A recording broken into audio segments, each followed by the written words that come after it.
Imagine un instant, un adolescent assis seul dans les vestiaires de son lycée avec les larmes aux yeux, et qui vient d'apprendre qu'il n'est pas sélectionné dans l'équipe de basketball. Ce gamin, tout le monde l'a rejeté. Tout le monde lui a dit qu'il n'était pas assez bon, pas assez fort et pas assez talentueux. Mais c'est ce même gamin qui deviendra quelques années plus tard la plus grande légende que le basketball n'ait jamais connue. Son nom résonne encore aujourd'hui dans le monde entier comme un symbole absolu de réussite et de dépassement de soi. Michael Jordan n'est pas devenu une légende par hasard. Et aujourd'hui, tu vas découvrir exactement comment il a transformé l'échec le plus douloureux de sa vie en motivation encore et toujours plus puissante. Tu vas comprendre les secrets de sa discipline, de sa mentalité de tueur et de sa résilience face aux plus grands obstacles. Et surtout, tu vas voir comment toi aussi, tu peux appliquer ces mêmes principes dans ta vie pour, si tu le souhaites, créer ta propre légende. Reste bien jusqu'au bout, parce que je vais te révéler la question ultime que Jordan s'est posée et qui a tout changé pour lui. Et crois-moi, cette question pourrait tout aussi bien également changer ta vie. Tout commence donc en 1979. Jordan a 16 ans et il vit l'un des moments les plus humiliants de sa jeune existence. Il se présente aux sélections de l'équipe de basket de son lycée, Hemsley A. Laney High School, en Caroline du Nord. Il est confiant, il se sent prêt, car il a travaillé dur pendant tout l'été. Mais lorsque la liste des joueurs sélectionnés est affichée dans le couloir, son nom n'y figure pas. Jordan est recalé, mis de côté et jugé pas assez bon. Imagine seulement la douleur de voir tes camarades célébrer pendant que toi, tu rentres chez toi avec ce sentiment d'échec qui te ronge de l'intérieur.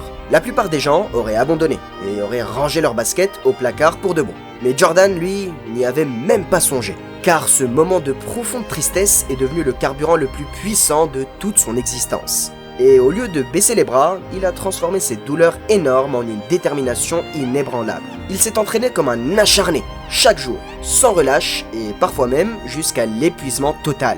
Jordan répétait ses tirs et travaillait ses dribbles durant des heures et des heures.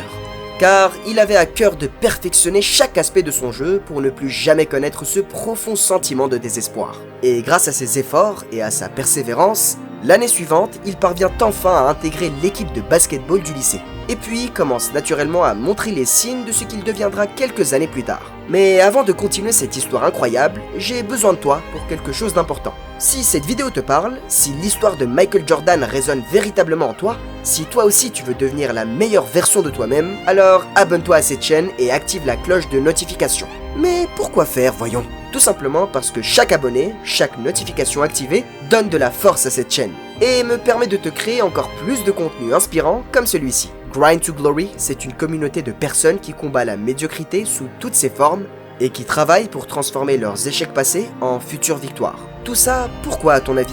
Tout simplement pour réussir à bâtir nos propres légendes. Alors arrête de perdre ton temps, rejoins-nous maintenant. Appuie sur ce foutu bouton d'abonnement, active cette foutue cloche de notification et allons nous jeter ensemble dans l'arène, mon cher compagnon d'armes. Revenons maintenant à notre petite histoire. Après le lycée, Jordan intègre l'université de North Carolina en 1981 et c'est là que son talent va véritablement commencer à exploser sous les yeux du monde entier. Lors de sa première saison universitaire, en 1982, Jordan inscrit le panier de la victoire lors de la finale du championnat NCAA face à Georgetown. Et c'est à ce moment précis que les scouts NBA commencent à le regarder avec des yeux différents. Mais ce qui distingue réellement Jordan des autres n'est pas juste son talent brut, mais bel et bien sa discipline et son travail hors du commun. Car Jordan avait compris une chose fondamentale, le talent ne suffit pas. Tu peux avoir tout le potentiel ou bien même tout le talent du monde si tu veux, mais si tu ne travailles pas comme un fou, si tu ne te sacrifies pas et si tu n'es pas prêt à souffrir,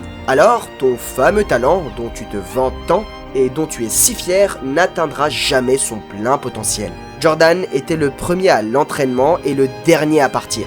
Il répétait les mêmes moves des milliers de fois. Il ne laissait rien au hasard, car chaque détail comptait. Chaque instant était pour lui une opportunité de progresser. Et cette discipline implacable est devenue sa signature. En 1984, Jordan est drafté en 3e position par les Chicago Bulls. Et commence alors une carrière légendaire. Mais en tant que professionnel, Jordan n'était pas satisfait. Il voulait plus, encore et toujours plus. Il voulait tout. Sa mentalité de compétiteur était d'un niveau que peu de gens peuvent réussir à comprendre. Car pour Jordan, chaque match était un combat sans merci. Chaque adversaire était un ennemi à abattre. Et chaque défaite était inacceptable. Il ne voulait pas juste gagner, il voulait dominer, écraser, et humilier ses adversaires. Cette mentalité de tueur et ce refus absolu de la défaite, c'est ce qui faisait de lui un joueur totalement à part. Ses coéquipiers racontent que durant les entraînements, Jordan était encore plus intense que durant les matchs. Il provoquait ses partenaires, il les poussait dans leur retranchement, et parfois même de manière très agressive, parce qu'il voulait que tout le monde autour de lui soit au même niveau d'excellence que lui. Dans les vestiaires, on le voit motiver ses coéquipiers avec une intensité presque effrayante. Il les secoue et leur fait clairement savoir que la médiocrité n'a pas sa place dans cette équipe. Sur le terrain, il était le premier à se battre pour chaque ballon, à défendre avec acharnement, et sans jamais lâcher un seul duel. Cette mentalité de compétiteur maladif et cette soif intarissable de victoire, c'est ce qui a fait de Jordan bien plus qu'un simple joueur pétri de talent. Mais le chemin vers la gloire n'a jamais été un long fleuve tranquille pour Jordan. En 1985, lors de sa deuxième saison NBA, il se casse le pied et rate pratiquement toute la saison. Les doutes commencent à surgir et les interrogations fusent dans tous les sens. Est-ce qu'il pourra revenir au même niveau ? Et même s'il revient, est-ce qu'il sera toujours le même joueur ? Mais Jordan a fait ce qu'il a toujours fait face aux plus grands obstacles de sa vie. Il a travaillé encore plus dur, tout en s'efforçant d'aller de l'avant. Il a suivi sa rééducation avec une discipline de fer. Il s'est reconstruit physiquement et mentalement, jusqu'à revenir sur le terrain en étant encore plus fort qu'auparavant. Mais ce qui définit avant tout la carrière de Jordan, c'est cette résilience hors norme face aux critiques, aux épreuves et aux blessures. Les critiques disaient qu'il était trop individualiste, trop centré sur sa petite personne, et qu'il ne pourrait jamais mener son équipe jusqu'au titre en jouant comme il le faisait. Tous ces mots auraient pu le briser. Mais au lieu de ça, Jordan a choisi de les utiliser comme une motivation, car les critiques ne l'atteignent pas. Elles ne faisaient que renforcer sa détermination, et chaque doute exprimé par les médias à son égard devenait pour lui un défi personnel à relever. Et c'est exactement ce qu'il a fait entre 1991 et 1998, car Jordan remporte 6 titres NBA avec les Chicago Bulls. Et il est également élu 6 fois MVP des Finals. Durant pratiquement une décennie entière, Jordan a exercé une domination absolue sur la ligue. Mais au-delà des statistiques, des bagues et des récompenses qui remplissent les vitrines, ce qui rendait Jordan réellement unique, c'était son leadership et sa capacité à tirer le meilleur de chacun de ses coéquipiers. Oui, Jordan était très intense, très dur, et parfois même brutal avec ses coéquipiers, c'est vrai. Mais cette exigence extrême venait d'un profond désir, celui de voir tout le monde autour de lui atteindre son plein potentiel. Chaque jour, Jordan poussait ses lieutenants Scottie Pippen, Dennis Rodman, Steve Kerr et tous les autres à se dépasser sur le terrain et à croire en eux comme jamais. Car être un leader, ce n'est pas toujours être gentil ou être indulgent. Parfois, il faut secouer les autres, exiger l'excellence et les pousser à aller au-delà de leurs limites. Jordan incarnait parfaitement ce leadership, et c'est ainsi que les Chicago Bulls sont devenus une dynastie. On se souvient tous de ces moments légendaires qui ont marqué l'histoire du basket, comme ce fameux dunk depuis la ligne des lancers francs en 1988.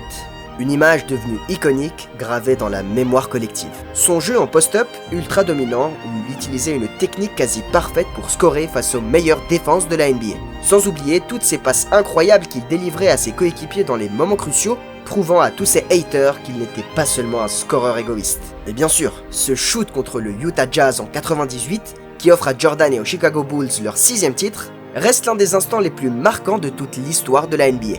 Mais au-delà de ces highlights spectaculaires, ce qui rend Jordan vraiment éternel, c'est ce qu'il représente.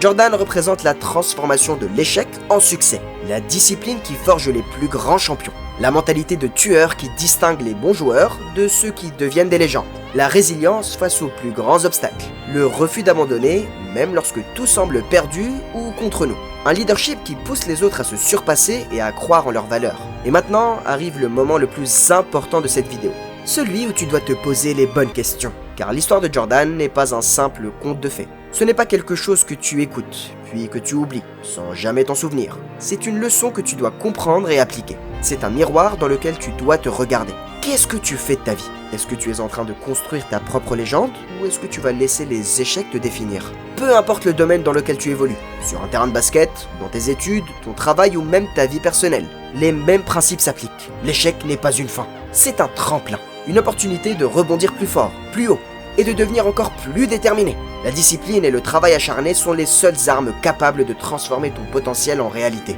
Car le talent sans travail ne vaut rien. Mais continuer à bosser sans relâche et croire fermement en tes capacités peut véritablement changer ta vie. Et pas seulement la tienne, celle des autres autour de toi, parfois sans même que tu t'en rendes compte. Et la mentalité de compétiteur fait la différence entre ceux qui réussissent et ceux qui échouent. Alors, n'arrête jamais de combattre la médiocrité. Exige l'excellence de toi-même. Transforme chaque défi en bataille que tu dois remporter. Car la résilience te permettra de te relever après chaque coup dur, chaque blessure et chaque critique. Et contrairement à ce que beaucoup pensent, les obstacles ne sont pas là pour te briser, mais bel et bien pour te forger, te rendre plus fort, plus déterminé et encore plus sage. Car le leadership et l'inspiration que tu insuffles aux autres t'élèveront bien au-delà de ce que tu pourras accomplir seul. Tire ceux qui t'entourent vers le haut, aide-les à dépasser leurs limites, et ensemble, vous atteindrez des sommets que personne n'aurait pu imaginer au départ. Aujourd'hui, je te pose les mêmes questions que Jordan s'était posées à 16 ans, dans les fameux vestiaires de son lycée. Quelle sera ta légende ? Quels obstacles vas-tu transformer en moteur et en force ? Quels défis vas-tu relever avec courage et discipline ? Vas-tu laisser tes échecs passés te définir ? Ou vas-tu les utiliser comme carburant pour devenir encore plus puissant ? Vas-tu te contenter de la médiocrité ou vas-tu exiger l'excellence de toi-même chaque jour ? Ces questions ne sont pas rhétoriques. Elles exigent des réponses. Elles exigent des actions. Elles exigent un engagement total de ta part. Michael Jordan, lui, a choisi de devenir une légende. Il a choisi de transformer chaque échec en future victoire et chaque obstacle en opportunité. Et toi ? Quel choix vas-tu faire ? Quelle version de toi-même vas-tu décider de devenir à partir de maintenant ? La réponse à cette question déterminera tout le reste de ton existence. Alors choisis ton chemin avec sagesse, marche avec détermination. Et enfin, construis ta propre légende. Big up, grind to glory.